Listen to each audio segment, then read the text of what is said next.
Le 19 décembre 2018, Donald Trump a ordonné le retrait des troupes américaines de Syrie, marquant ainsi la fin de la guerre terrestre et aérienne états-unienne contre l'organisation État islamique.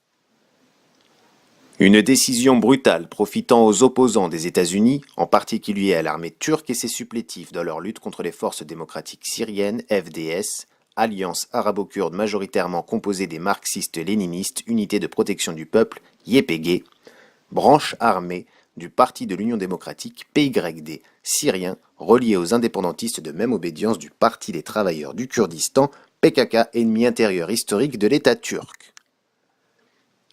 À l'instar de son prédécesseur Obama, qu'il avait moqué pour sa décision de retrait au cours de l'année 2011 en Irak face à l'EI également, Donald Trump considère à tort que les États-Unis ont vaincu l'État islamique, ce que les éléments sur le terrain viennent contredire.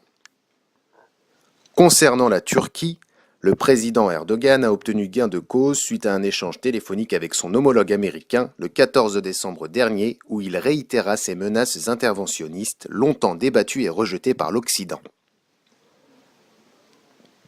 Donald Trump a ordonné le retrait progressif des troupes américaines terrestres et aériennes qui soutenaient les forces démocratiques syriennes au nord-est syrien face à l'EI. Ainsi, la suite des événements évolue vers une situation conflictuelle ouverte, se déclinant désormais comme suit. Une opposition Turquie, Russie, Iran et supplétifs contre l'EI et autres groupes djihadistes et insurgés. L'Iran ne doit nullement être délaissé de la présente analyse car les Hashd Sha'bi sont continuellement ciblés par l'organisation sunnite de part et d'autre de la frontière syro-irakienne. Trump, le va-t-en-guerre, celui qui jusqu'ici avait adopté une politique de faucon, prend le monde entier de court. Les 2000 soldats des forces spéciales américaines stationnés au nord-est syrien vont progressivement se retirer selon la porte-parole de la Maison-Blanche, Sarah Sanders, laquelle précise qu'il n'y resterait plus un seul militaire américain d'ici un mois.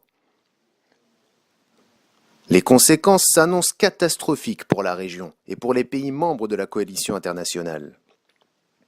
Certes, la dernière fois qu'une telle décision fut prise, le II, État islamique d'Irak, a muté en EIIL, État islamique en Irak et au Levant, le 9 avril 2013, soit 2 ans seulement après le retrait militaire états-unien sous la présidence de Barack Obama.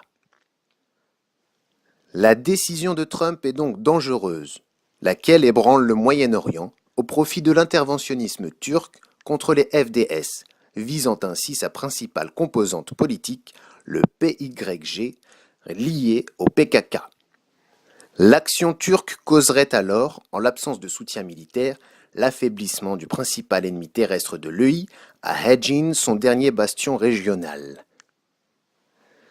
En effet, les Kurdes du PKK, du PYD et des YPG, rassemblés au sein de la coalition des FDS, ont demandé la protection du régime de Bachar al-Assad, lequel a répondu favorablement à cette demande, envoyant ses forces armées à Hejin. En 2014, dans l'audio « Ceci est la promesse d'Allah » Hada wa'dullah, Abu Muhammad al-Adnani, premier porte-parole de l'EI, annonçait déjà la perte de territoire avant même l'intervention de la coalition. Ceci n'est rien d'autre que de la géostratégie. Cela n'étonne que le profane dans cette discipline ou le conspirationniste qui sautera sur l'occasion pour dire « Tu vois, tout est planifié par les lucifériens ». Ceci, alors que l'histoire retient que les stratèges militaires ont toujours eu plusieurs coups d'avance sur le camp adverse. Les propos de l'homme considéré de son vivant comme le potentiel successeur du dirigeant de l'organisation terroriste, décrivant avec parcimonie le futur recul territorial de celle-ci, relève d'une stratégie précise. L'État islamique a en effet connu la défaite une première fois en 2009 face aux forces armées irakiennes soutenues par les milices chiites soutenues par l'Iran, ainsi que les milices sunnites dites Sahawat, alliées du gouvernement irakien. Sahawat signifiant le réveil. Les djihadistes sunnites avaient déjà donc, comme le rappelle pertinemment le spécialiste Wassim Nasr, fait le deuil des villes. À noter que les militants de l'EI considèrent, à travers la voix de ce même Adnani, le départ des soldats américains du sol irakien en 2011 comme une victoire. La géopolitique est essentielle, certes, mais elle ne constitue qu'une partie de la géostratégie. Et si l'on suit la dynamique évolutive du Moyen-Orient, d'un point de vue historique, force est de constater que tous les acteurs régionaux ont mué ces 2 dernières décennies. Les visées internationales du terrorisme se sont accrues suite au 11 septembre, point culminant de la terreur islamiste qui était censée s'affaiblir après la guerre d'Afghanistan. Les pays engagés dans la guerre contre le terrorisme ont payé le prix cher face à une menace internationale de plus en plus incontrôlable. Le budget militaire de chaque nation fut ainsi fortement touché. D'aucuns osent encore prétendre que la géostratégie mondiale et moyen-orientale en particulier et leurs conséquences n'ont aucun impact sur nous, ne changent rien à nos vies. La réalité est tout autre. Les répercussions de la guerre contre le terrorisme lancée en 2001 par George W. Bush sur les pays engagés dans cette guerre se font encore sentir, dont les très récents Charlie Hebdo et Bataclan en France, rappelons le 11 septembre américain. Plus récemment encore, les 4 égorgeurs marocains de touristes scandinaves déclarèrent agir en vengeance des frères à Hajin. Socialement parlant, la stigmatisation subie par les musulmans et l'islamophobie en découlant constitue de véritables freins, autre conséquence de ce qui se joue au Moyen-Orient. Vulgairement, l'on évoque souvent l'effet papillon, qui renvoie, en mathématiques, à la sensibilité des conditions initiales, forme de déterminisme de la théorie du chaos développée par Poincaré. Ici, le parallèle s'avère pertinent. Ainsi, le retrait des forces spéciales américaines de Syrie face à l'EI représente une grande menace pour la stabilité régionale, avec les conséquences attendues dans le monde entier, l'Occident en particulier, tout comme le retrait US d'Irak en 2011 a permis à l'EI de grossir de manière exponentielle. L'on ne peut donc se permettre de déclarer « ça ne change rien à nos vies », à moins d'avoir une posture eurocentrée, auquel cas le raisonnement est plus clair, les attentats précités prouvant pourtant le contraire. Observer d'un œil averti l'évolution du Moyen-Orient permet de ne pas tomber dans les pièges tendus par les uns et les autres par le biais de la désinformation dite intox ou fake news. À contre-pied des déclarations fantaisistes du président américain prétendant sur Twitter et en interview que l'EI a été vaincu, la ministre française de la Défense Florence Parly tire la sonnette d'alarme. Celle-ci rappelle que l'organisation terroriste n'a pas été rayée de la carte et envisage de prolonger la présence des forces françaises au nord-est de la Syrie. L'opération Roundup, menée par les États-Unis, ayant pour but de soutenir les forces kurdes au sol, bénéficiant également d'une couverture aérienne, s'en retrouve caduque. Cependant, le vendredi 21 décembre, 3 représentants kurdes ont été reçus à l'Élysée, la France assurant les FDS de son soutien. Malgré cela, les combattants des FDS vont se retrouver entre 2 feux. Et c'est déjà le cas. L'État islamique d'une part, la Turquie d'autre part. Le gouvernement irakien s'en souvient et aucun gouvernement, en particulier celui des États-Unis, ne devrait oublier cela. Il aura fallu à peine un semestre à l'État islamique pour mener à bien ces larges conquêtes, s'octroyant le contrôle d'un territoire aussi large que le Royaume-Uni.